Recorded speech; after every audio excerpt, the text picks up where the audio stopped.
very good morning to you, Grenada, and the rest of the world.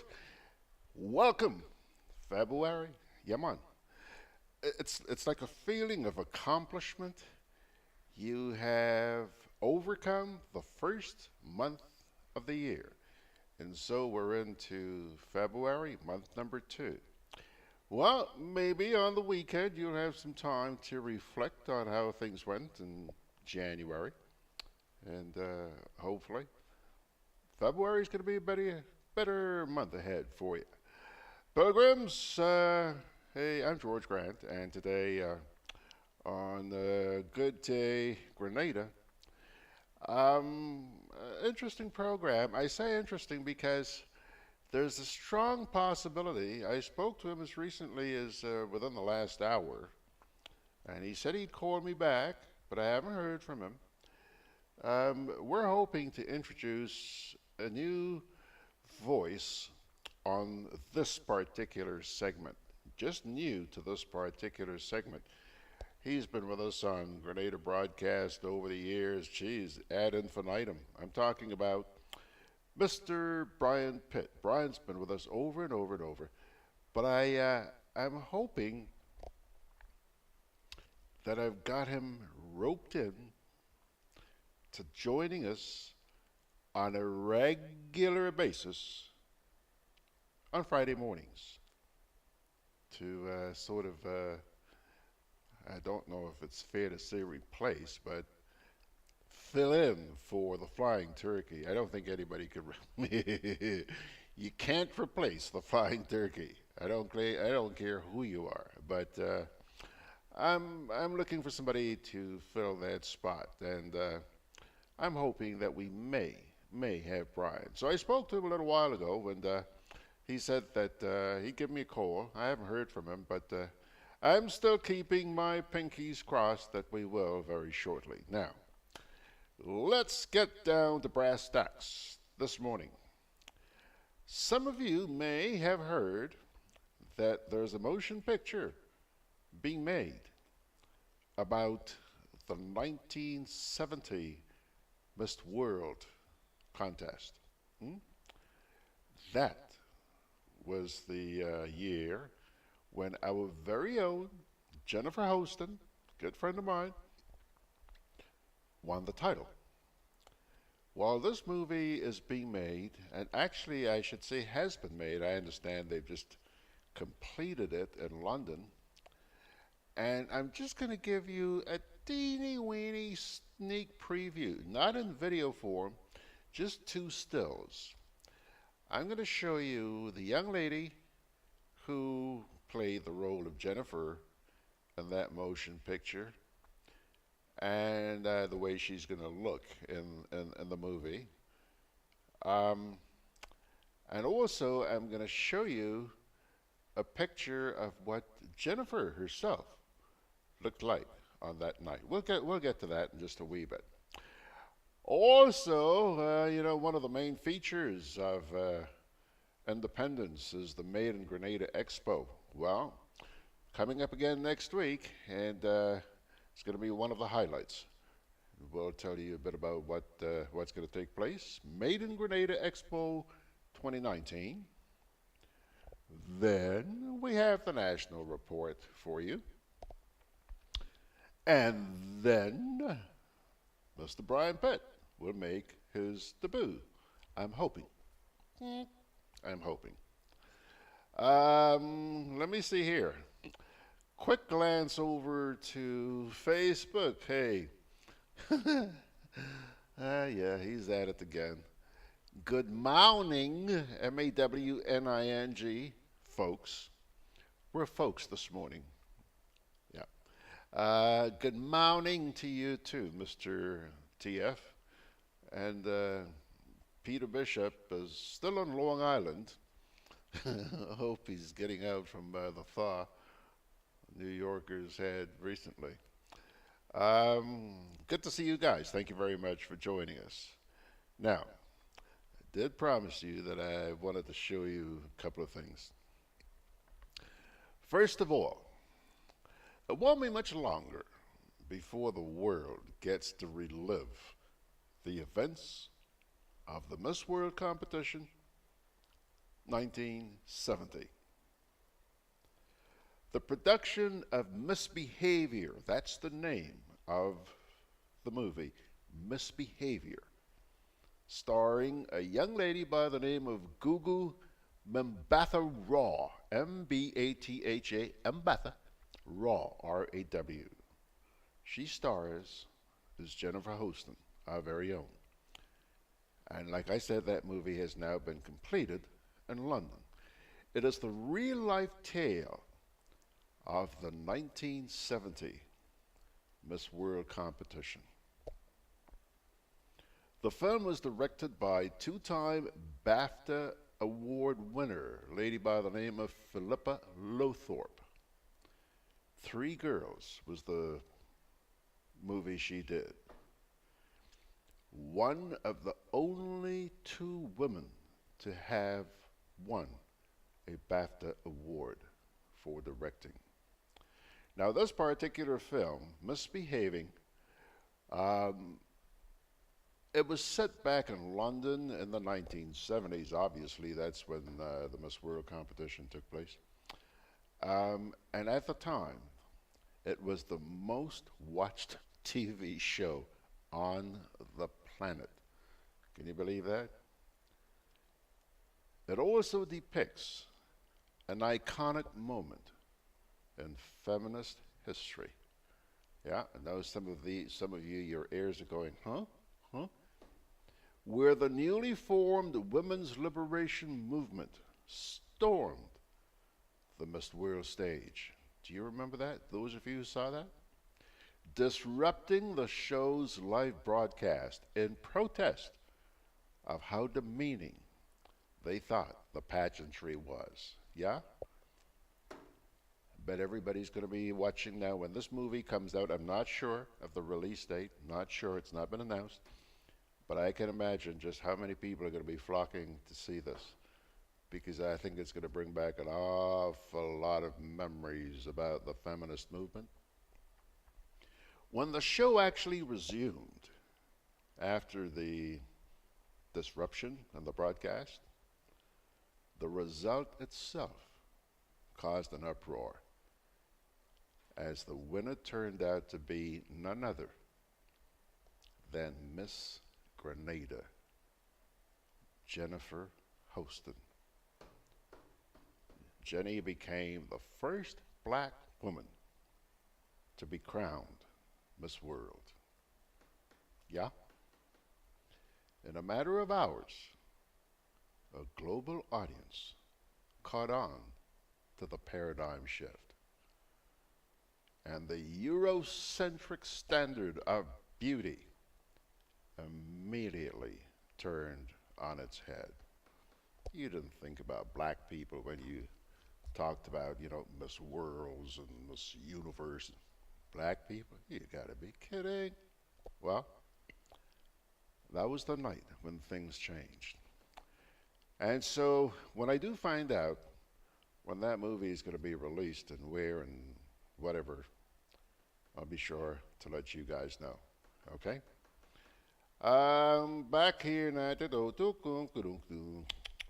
Oh, I still haven't shown you the pictures. George, you crazy or what? Here, take a look at this picture. This is the young lady who, there you see her, actually playing the role of Jennifer Hosten in Miss World. Gorgeous, gorgeous young lady. And this is the way Jennifer looked on the night of the Miss World competition. Look at that. Look at that. Oh, Jenny, Jenny, Jenny, Jenny, Jenny. There you have it, folks. There you have it. Okay. So much from Miss World, and I promise you, I will let you know how things go, when it's going to be released, etc. Now, back to Facebook. Hello, Margaret. Margaret's wishing everybody a happy Friday, and Veronica, Sending her blessings to everybody as well. Lincoln's there. Awesome day to everyone, and much love, yeah, man. And John on parish number 7. Hello there, John. Okay. Folks, still haven't heard from Brian, and I'm really hoping that he does, but if he doesn't, it'll simply mean that we pull the plug a little teeny weeny little bit earlier this morning, which is fine because yesterday I spent most of the day attending a workshop on climate change. This took place down at the Radisson Beach Resort. That was day 1. And it's getting started at about now, 9 o'clock, day 2. And I'm supposed to be back there again this morning. I shot some footage, which you're going to see. I doubt whether we'll get it on this weekend, but definitely next weekend for sure. We do expect to have some people coming in here to provide an update on this climate change, and perhaps we'll run it then, okay? Don't be surprised, though, if I need some filler during the coming week, and I throw it in sometime there. Veronica Sandy is saying this movie is overdue. Veronica, do you remember? Do you remember that? Did you see that program? Huh? You know, 1970 is actually the year that I left Grenada for Canada. And I cannot remember whether the show took place after that or before that. I was just a teeny weeny little bopper at that time anyway, so I'm still a teeny weeny little bopper. Huh? Yeah. Time to move along, George. The Made in Grenada Expo 2019. Yes, sirree. This expo is going to be held at the Grenada National Museum on Thursday. That's next Thursday, February 7th. Starts at 1 o'clock in the afternoon and runs until 7 o'clock in the evening.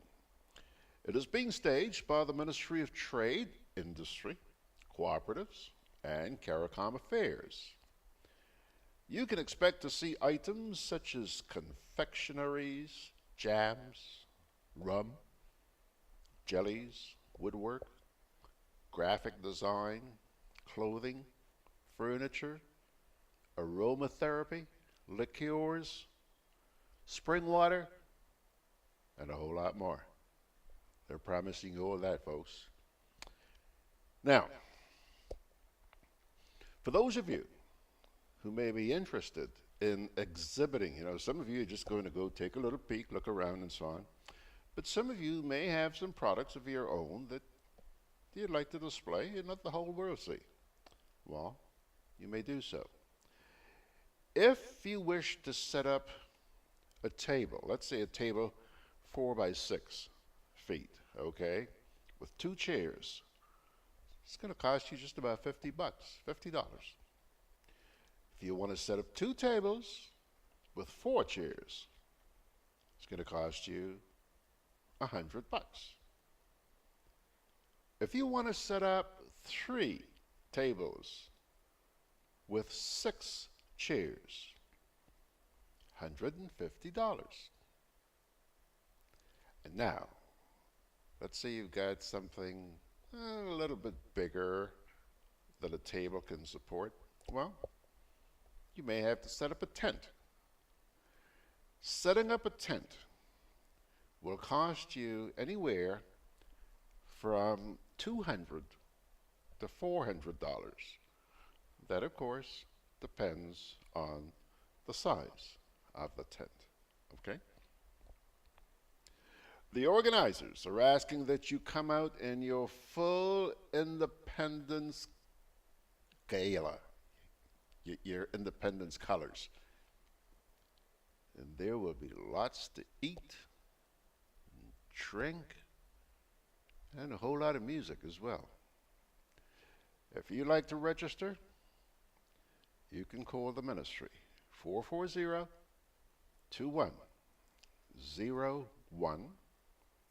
or 435-8888. 8889. Okay? 8889. Now, let's see here. Oh, John out there in Carriacou is saying parish number 7 will be without current all day Sunday due to a new generator being commissioned, so will not be with you for SWGG. Well, my heart is just shattered. We're not going to see John on Sunday. Can you believe that? Oh, John. Oh, John. Yeah. Thanks for the heads up. Somebody had mentioned that to me. I think it was Valerie. I'm not sure. I think it was Valerie. Somebody had mentioned that to me on a couple of days ago, that Carriacou will be without power on Sunday. So, folks, just be forewarned. To be forewarned is to be forearmed. Back here to Facebook, Veronica says, before I think, George, I remember Jennifer was living not far from us in Caruth. Hello? You're from Caruth, Veronica? Wow. Moi too. Small world, girl. Small world. Ah, yes. Thank you very much. Boy, if only I just wish I had the sort of memory that a lot of you people out there have. I really, really do. But I guess God gives each of us certain gifts, you know. Some have the ability to do this, some have the ability to do that. Yeah, I have my little ability here and there. Well, there are a lot more abilities that I wish I did have, but don't.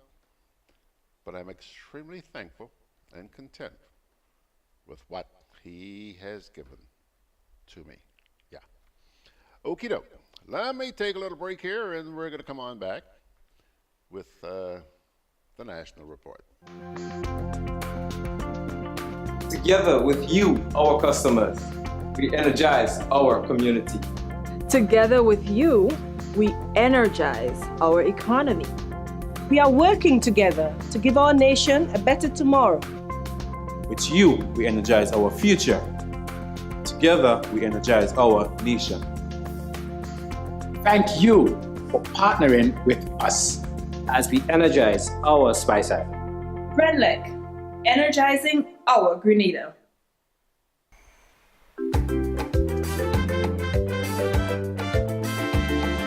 Grenadian General Insurance Company, strength and stability. Grenadian General Insurance Company, tell your friends, tell your family. We cover householders comprehensive, motor and even fire too.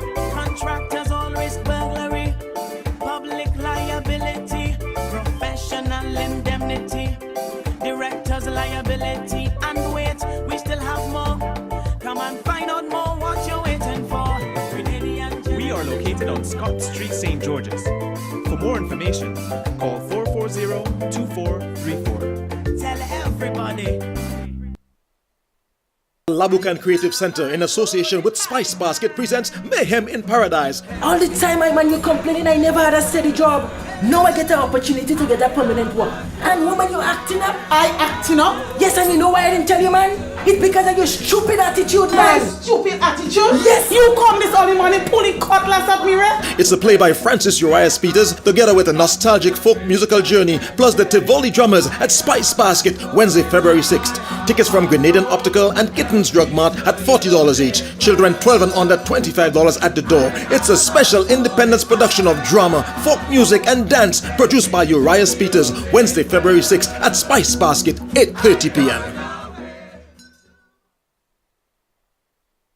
You know, this morning is turning into a bit of a learning experience for me. Veronica says here, yes, by Miss Ahmed. She's saying that Jennifer used to live by Miss Ahmed. Jennifer, let me tell you, my grandmother, whom you probably know, a lady by the name of Ada Thompson, lived right in the junction where Miss Ahmed had her little shop there on one side, and on the other side of the road, sweet drink factory. I think they used to make Sky High or Red Spot or one of those watery drinks, sugary drinks. Remember that? Right in the junction there. My grandmother's house was right in the apex of that junction. The road formed a Y. You're coming up from Grenville off to the left. You go off to Ladigue, and off to the right, you would go off towards St. George's and Marabou. And wow, wow, wow, wow. Iva Holas is asking, what's the name of the movie? The name of the movie, Iva, is Misbehavin'. Sorry, Misbehavior. Hold on a minute, hold on. Yeah, Misbehavior. That's the name of the movie. That's the name of the movie, Iva. Veronica Sandy says, yes, I remember, George. Wow. Wow. What a morning. Okie doke. Thank you very much for the memories, Veronica. Folks, here comes the National Report.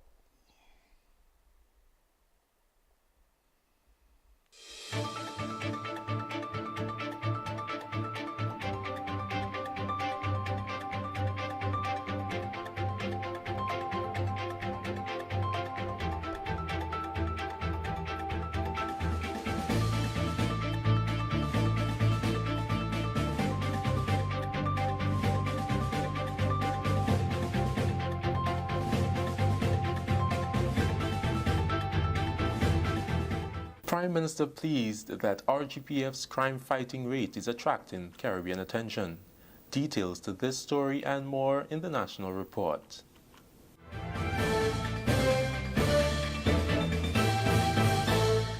With the details to the news for Thursday, January 31st, I'm Delroy Louison. Prime Minister and Minister for National Security, Dr. the Right Honorable Keith Mitchell, is high in praise for the nation's police officers and the positive image that the Royal Grenada Police Force currently enjoys. At a meeting with senior officers of the RGPF today, Dr. Mitchell said Grenada's current crime rate and the RGPF's success in crime fighting are also attracting the attention of other Caribbean countries.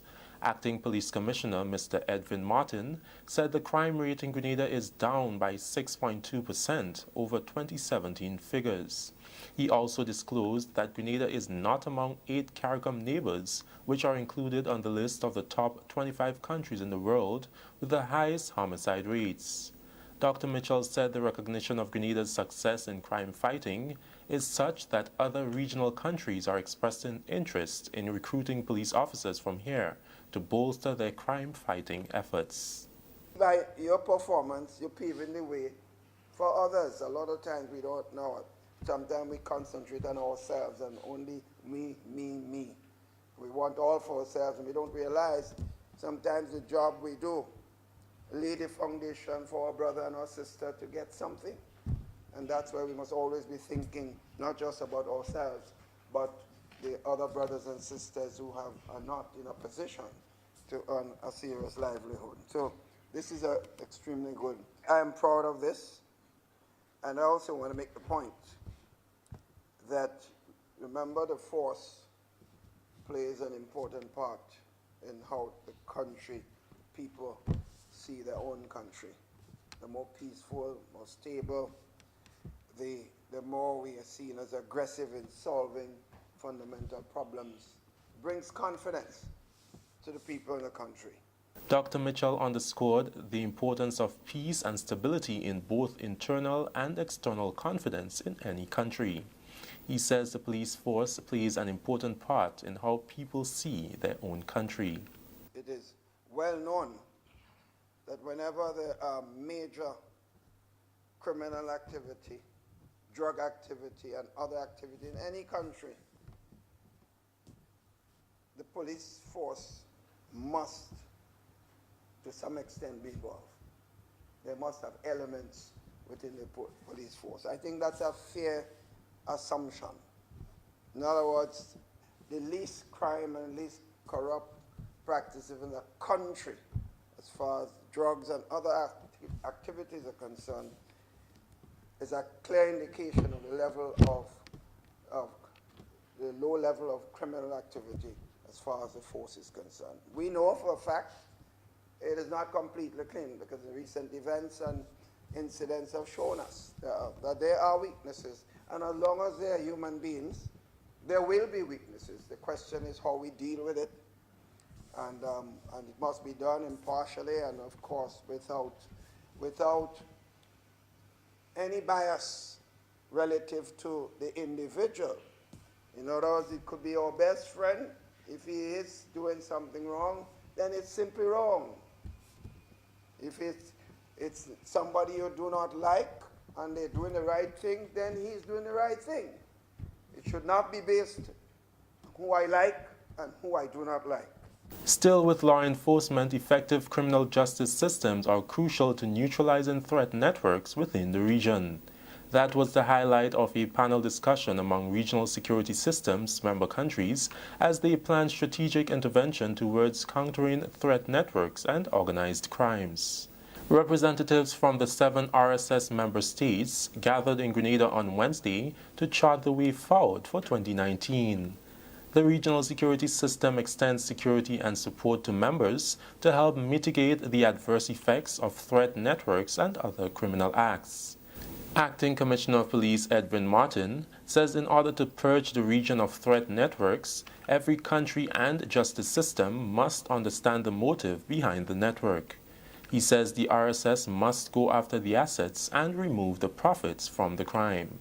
Given the level of threat, that a more concerted effort has to be made at the regional level to attack the organizations with regional links in transnational organized crime. We need to go after the assets and take the profit out of crime. That's the only way we would succeed. RSS Operations Officer Captain Calvert Herbert highlighted some of the trends and challenges faced in drug trafficking response. We find that predominantly the fishermen as well were involved in the drug trafficking trade.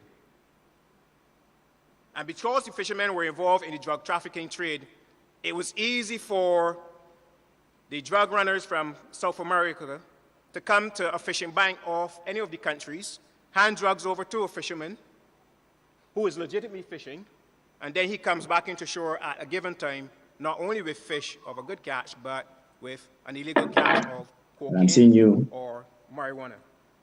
That poses a threat for us. Are you hearing me? I'm seeing you making a sign, but I'm not hearing We then look at information sharing. And information sharing in this case, we thought was very, very important because it is this that allowed us to ensure that the security personnel were ahead of the game and that they were in the know-how in terms of catching the criminals, crippling the networks.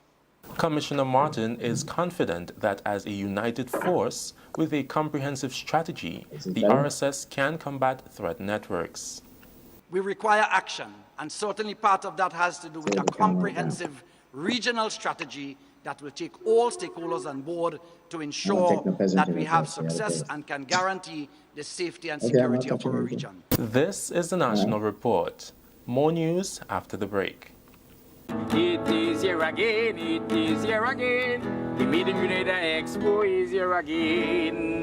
And I just hope the whole of Grenada ready because I sung in a clarion call. The Made in Grenada Expo is here again. The Made in Grenada Expo is on February 7th and the public is encouraged to come out and give full support and buy out all local products on show. Products manufactured right here in Grenada. 100% Grenadian, and it's happening right here at the National Stadium. Are taking in the Independence Parade and the Made in Grenada Expo one time. I am so excited. That's why I'm making a fireside. I bring my tent, my blanket, and all kind of thing, and I'm camping right here until everything done on February 7th. The Made in Grenada Expo is here again. Welcome back. Grenada is hours away from effecting the importation ban on single-use plastics. No, I'm not. The ban on styrofoam and single-use plastic bags became effective September 1st, 2018, with an importation ban set for February 1st, 2019. Alternative biodegradable supplies are being shipped into the island to ensure that the transition from plastics and styrofoam is a smooth one. However, concerns still surround the issue of waste reduction in the current overcrowded landfill at Perseverance. The Grenada Solid Waste Management Authority's Senior Communications Officer, Myrna Julian, says 16.4% of waste at the landfill is plastic. She is pleased with the move to ban the importation of plastics. When we look at the quantities of waste going in there, and in particular these non-biodegradable products, the plastics and styrofoam and so on, any initiative that is designed to cut down on those quantities would certainly be welcome. And so with the implementation of the ban on the imports on styrofoam, which was effected in September last year, we would see a reduction in the generation of styrofoam waste. And we have been seeing that so far in terms of styrofoam used in the food service sector. And of course, with plastics, the import ban on the plastic handlebags coming into effect from tomorrow, the 1st of February, is certainly a welcome decision. Waste reduction is priority for the authority as it forges ahead with the implementation of the Sustainable Waste Reduction Integrated Waste Management Plan. We into the implementation of a Sustainable Waste Management Plan for Grenada, Integrated Solid Waste Management Plan, and one of the components is landfill development. And if we have to think about preserving the space that we have there and looking for new space for waste disposal, we must think in terms of waste reduction. And so certainly this is a welcome initiative, a welcome bit of legislation which would eventually see hopefully the phasing out of all plastics, single-use plastic products. It's just starting off with the handlebags and the styrofoam and food service, and we're hoping that somewhere along the line the other components will come into effect and assist us in terms of waste reduction. The alternative products are FDA approved with a short compost life cycle. Julian hopes Grenadians will take the opportunity to get involved in composting as a business venture. We are happy that there is a changeover, but what we are concerned with is that even though there is a changeover, that these products should not also end up on the landfill, but that out of such a changeover would come opportunities for persons to get engaged in things like composting, because these are compostable products. For example, the glasses that appear to be plastic but are made out of corn oil that you would observe the green ring around, which is an indication that it is biodegradable. These would break down only under composting temperatures, right? Those hot temperatures. So we are hoping that even though they are saying that they are biodegradable products, totally made out of organic material, that these don't end up on the landfill also, because it would pose a challenge for us in terms of the waste quantities going there. With that story, we end the national report for Thursday, 31st January 2019. Recapping the headline, Prime Minister pleased that RGPF's crime-fighting rate is attracting Caribbean attention. On behalf of all who made this newscast possible, management and staff of the Government Information Service, thanks for joining us. I'm Delroy Louzan.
I'm always on the move. Training, traveling, competing. A commemorative postage stamp. So So it's good to know I have Co-op Bank in the palm of my hand. Introducing e-banking, one of many customer convenience services from Grenada Cooperative Bank, and there's more to come. It's swift, simple, and secure. Welcome home. With free island-wide delivery, Hubbard's Building Supplies and Lumber Departments continue to provide the best quality lumber, steel, tiles, plumbing materials, electrical, and general hardware supplies at competitive prices. We continually consult with builders, homeowners, and contractors to improve product range and services. Enjoy discounts where applicable, including the use of credit and debit cards. At Hubbard's Building Supplies, Grandance, and Lumber Department, Caranage, we offer quality service, affordable prices, giving you the convenient, reliable, free island-wide delivery. Call 440-2087 for all your home improvement and building solutions. Juve chocolates, cocoa nibs, and cocoa balls from Diamond Estate Grenada are now available at Amazon.com, Amazon.ca, Amazon.co.uk, and GrenadaMarket.com. Try the sensational touch of nutmeg and a touch of ginger chocolates, 75% dark and rich, 100% pure cocoa, and their 60% dark and sweet chocolate bars today. Amazon Prime members enjoy free shipping on these orders in the USA, Canada, and Europe. GrenadaMarket.com. When you can't come to the island, the products of the island will come to you. Alrighty, folks, in just a wee bit, believe it or not, yeah, man, we do have him online. How well he's going to look, how ugly he's going to look, I don't know, but he is online. So hang on a sec, we'll get to Brian in just a wee bit. I do want to take care of some comments that were posted here while you were actually watching the GIS report. Samantha McFarland Thomas says, why has this man Keith been shown lying over and over? I don't know. It's my job. Peter Bishop says, did the PM talk about being fair? Wow. Huh? Lori Bridgman says, good morning. Shaking my head in this modern day. You're telling me you have to put you have to put out a whole community just to commission an engine? Come on. Backward ever, forward never. Joseph Antoine says, the Gary factor played a great role in the whole Miss World result during that period. Yes, Joseph, I'm sure that a lot of people remember that very well. And Margaret says, when it comes to set design, sometimes less is more. Just saying. Ain't that the truth, Mags? Glenn Andrew Mark is saying good morning from a freezing Michigan. Good for you, Glenn. Who told you to leave Grenada and go to Michigan? Take what you get. John says, read the GIS report. Person, persons. Who says that instead of people? The GIS does. Joseph Antoine says, if they were to remember about the Gary factor, it would open a can of worms. Yeah, boy, I'm sure you're absolutely right about that. Pilgrims, let me say good morning to my good buddy here, let me make myself comfortable. Mr. what's his face? Mr. Brian Pitt, huh? I'm gonna just try and pull up Brian here.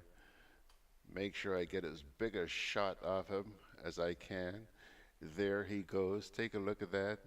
Yeah, that's His Excellency. Brian, say good morning to your fans out there. How are you? Good morning, George. And you're going to have to bear with me. Don't forget, I'm a techno peasant. So this live streaming and is all new to me. I'm accustomed being on a chair in your studio, letting you do all the work. Now I have to do some. Isn't that fair, Brian? I mean, so far you're doing just wonderful. I'm hearing you loud and clear. I'm seeing you. I mean, it would be nice if we had a little bit more light on your face, you know, so we could see the mustache and the beard and the lack of snow on the top there. I mean, I have to go out and buy some lights, George. Well, I'd create a studio in my home.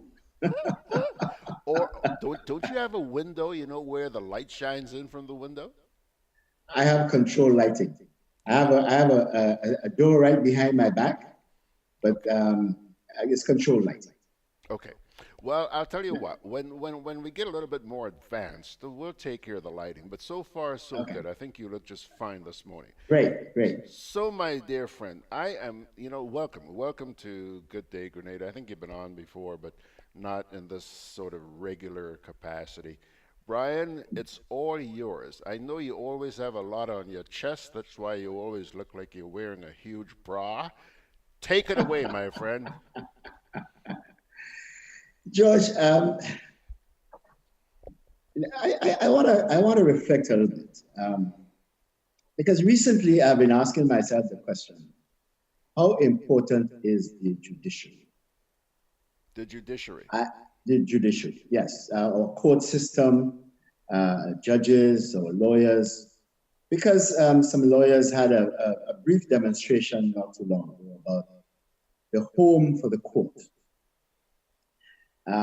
Because we've been having difficulty in Grenada finding a permanent home to hear legal matters. And if I recall, the Constitution talks about the judiciary as being the third arm of governance: the executive, the legislative, and the judiciary.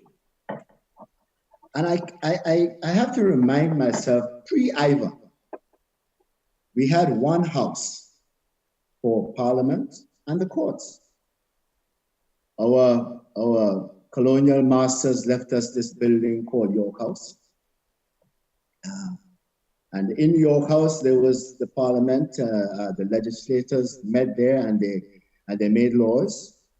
And then the court sat to determine whether those laws were well written as the intention of the representatives were, or whether they were constitutional. So that was the home of Parliament and the courts. Post-Ivan, what happened? We have argued about whether or not we should build a new Parliament building. We now have a new Parliament building, but we still don't have a home, permanent home for the courts. I asked myself the question, okay, does that mean the courts are not important, or that the Parliament more important than the courts?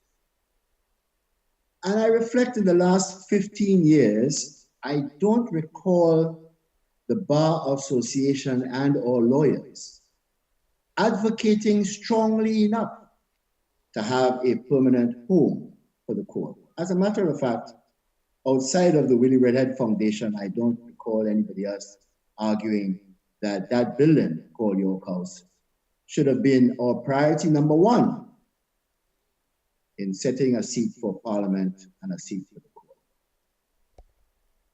And I couldn't help but say to myself, well, maybe the courts are not that important. And I argue with myself, George, okay, maybe the government of the day since Ivan, and that's 15 years ago, George, so there were more than one government, have decided, listen, in order that we control the judiciary, let's not give it a home. And I reflect the case of Brian Ali, George, where Brian ruled against the government of Grenada in a matter. And for years, we did not confirm his appointment as the Chief Justice of the OECS. Is judiciary important, George? Is our court system important? And I note that when the lawyers met in the yard of the registry, there were some key persons not present, George. And I wondered whether or not they were part of, I think Margaret reminded us the last time I was in your studio, that enablers are not only the people who support, but those who say nothing. And are those enablers siding with the government and the judiciary is not important? And is that the way that government sees as controlling the judiciary by not giving it a home? Now, thank God, we have some lawyers and some judges in Grenada and the OECS that know or recognize the importance of the judiciary. And because judges have to be lawyers, I don't see why all lawyers are not outraged that the court does not have a home, or that your house was not rebuilt to hold the House, Parliament, and the court. George, this has been bothering me, and I think it will continue to bother me. It should bother most Grenadians because of the importance of the judiciary. And over time, if this matter of a permanent home for the court is not settled, then government, whoever they are, can use that to influence the decisions of the court. That's how I think, George. What other evidence do you need that the judiciary is not, it's not a priority? What other evidence do you need, Brian? That is right before our eyes, George, and for some reason, we are not seeing the importance of it. Now, I sympathize with the present Bar Association and their rage, but even when they demonstrate, you hear people saying, but what do they want? You know, and they are called all kinds of names. I mean, these are people that is looking after the best interests of the country, as I see it at this point in time. And may the Lord help the president of the Bar Association and give her strength to see this matter through. But it's important for all of us, because justice is important to the average man in Grenada. As a matter of fact, George, as I reflect on the importance of lawyers, I think there was some complaint not too long ago that criminal matters don't have, or people accused of criminal matters do not find it difficult to get representation.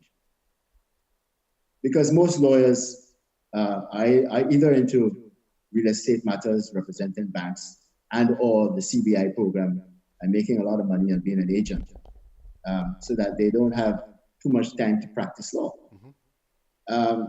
So could that be that these lawyers have said, okay, it is in my best interest just to remain quiet? And if it's in their best interest just to remain quiet, I reflect on Margaret's again, that those people who remain quiet are enablers. You know, Brian, I'm really grateful that you've taken the time to raise a lot of these issues this morning, because it's sad to say, but I do believe that most of the populace today is totally oblivious, not just to what you're talking about, but the dire consequences that could arise when all hell breaks loose.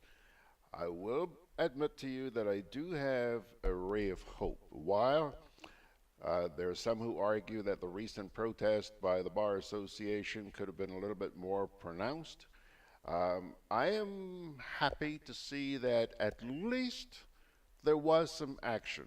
Like, you know, in the case of the teachers, well, they came out en masse, okay? The lawyers did not do that, but at least there's a start. And I think Lisa Taylor has sounded a warning that this is only the beginning. They're not prepared to stop there. Let's wait and see what happens, bro. Yeah, well, you know, I sympathize with Lisa's position, but Lisa does not have the full force of the laws behind her. There are a selected few people who, by their absence, are noticeable from this fight, and it's important that the fight continues. And I don't know whether or not this idea of a hall of justice is not pie in the sky, George. We can't find money to do most things. Where are we going to find money to do a hall of justice? And there we go again. We are totally dependent on some foreign government to provide funds for us to build this thing called the hall of justice. But justice don't give us votes. So the parliamentary representatives do not see this as a high priority. But not until we find ourselves in trouble and we cannot find sanctions in the court do we recognize the importance of the court. As a matter of fact, George, most of us might find enough money to get to court, but if we lose, we probably don't have enough money to go to the Court of Appeal, which is the OECS Court of Appeal. So if we don't get justice on the first round, that's the end of us and justice. Yeah. Unfortunate. But, you know, Brian, I continue to be hopeful because I have to admit that while things have been very frustrating in recent years, I'm starting to see evidence that people are waking up gradually. You know, I just hope that I don't have to live through what a lot of people here lived through back in the 1970s. I was in Canada at the time. I don't know where you were. But eventually the people here got frustrated to the point where they snapped. They snapped. And sometimes, man, when I walk the streets, I cringe at what I'm hearing on the streets. I cringe. But I just pray to God we never, ever return to those days. But you know what? If it has to, it will be. George, history has a way of repeating itself, you know. But you see, what makes it worse is that in today's Grenada, people do things because they can do it. This whole idea, and I said it the other day, of deducting people's wages was only done because they could do it. And to send a signal that, listen, we are in charge, and if you rub us the wrong way at all, then there'll be consequences. I note that certain public servants have been moved recently, and it's suggested that public servants can be moved at any time. It's in their contract. And it reminded me of the days of Sir Eric Matthew Gerry, where if you did not obey the edict of Sir Eric, you might end up in Caracou. Yeah. And that was an accepted fact, but in those days, Caracou was banishment. And nobody said anything. And people got lost in Caracou. I mean, it didn't matter that we had to pay them for being in Caracou, because those people who moved them to Caracou didn't pay their wages. The wages came out of the consolidated fund. So that government and power can actually do whatever it wants to do with you, and they don't suffer consequences. They can now argue that, listen, public servants can be moved at any time. But it's up to us to decide whether or not moving of a particular individual was punishment or vindictiveness. Yeah. Yeah. If we find it to be vindictive, then we have to take action. If we don't take action, then it will continue for as long as these people want it to continue. Margaret, you caught Margaret's attention, Margaret Francis out there in New York. You said something a little while ago, and she responded by saying, "That's right, Brian. To quote a familiar saying, evil continues because good men and women stay silent." George, it brings me to another interesting dilemma.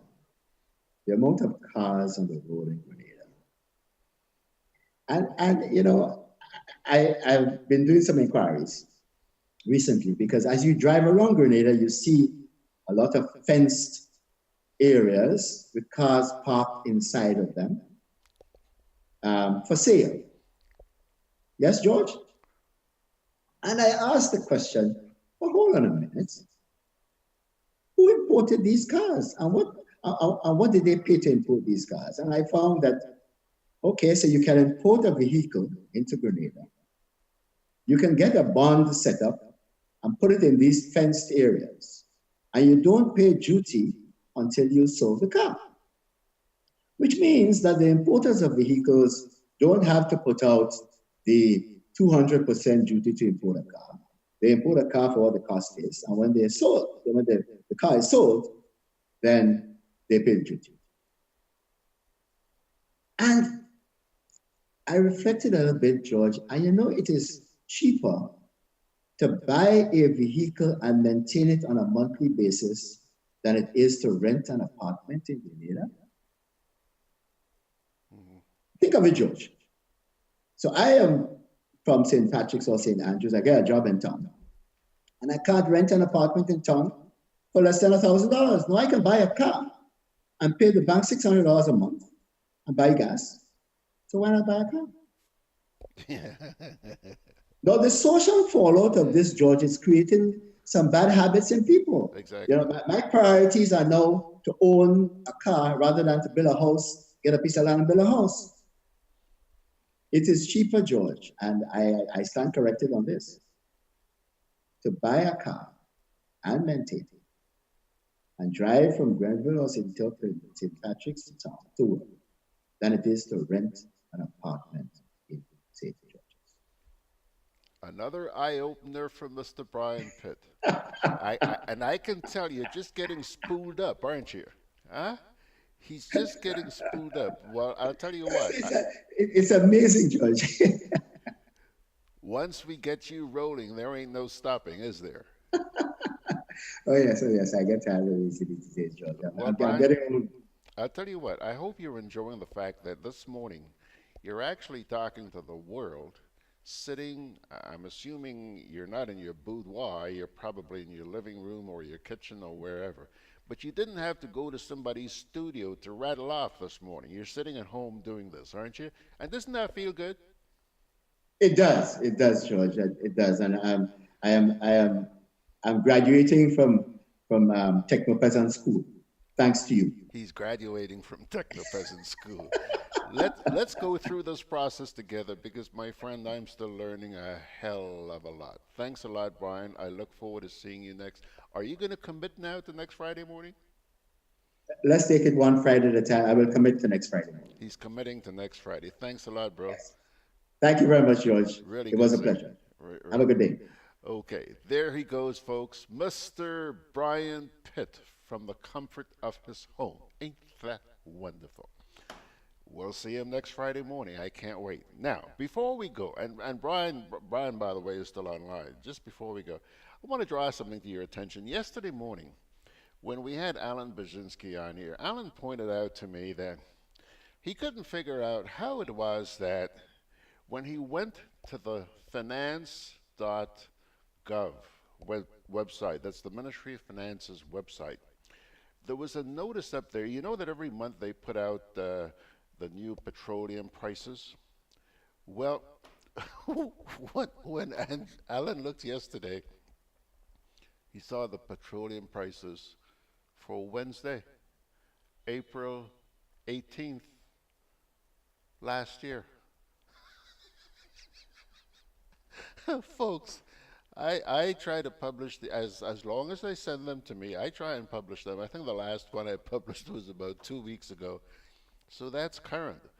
But the Ministry of Finance's website, their most recent, and I went last night and checked it with my own eyes, okay? Wednesday, April 18th. Check it out if you don't believe me. Go to finance.gov,